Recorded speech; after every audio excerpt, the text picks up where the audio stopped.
Today's sourdough Sunday. Today I'm making an Oreo focaccia. First, into a bowl I'm going to add 125 grams of active starter. Next, add 1/4 cup of sugar. Then add 2 teaspoons of salt.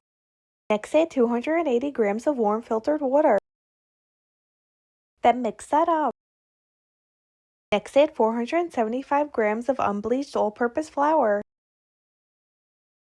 Then mix that up until the dough forms.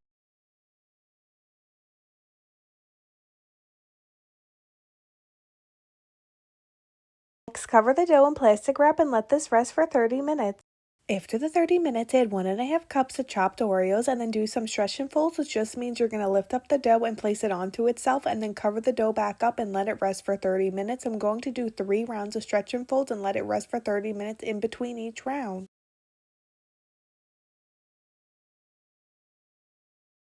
Now I'm doing my last round of stretch and folds. I'm going to cover the dough back up and let this rest for 6 hours. Now I have an 8x10 pan that I added 3 tablespoons of melted butter in. Next I'm going to add the Oreo focaccia in there and toss it in the butter and then fold it up, and then I'm going to cover this and put this in the fridge overnight. The next day, take the Oreo focaccia out of the fridge and put it on the counter and let it come to room temperature. It could take anywhere from 4 to 6 hours. After it comes to room temperature, sprinkle 1/2 cup of chopped Oreos. Next, dimple the dough and then bake this at 375 for 25 to 30 minutes.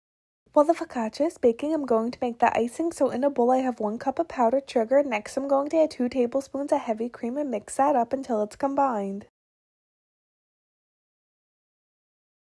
Once the focaccia comes out of the oven, drizzle the icing on top.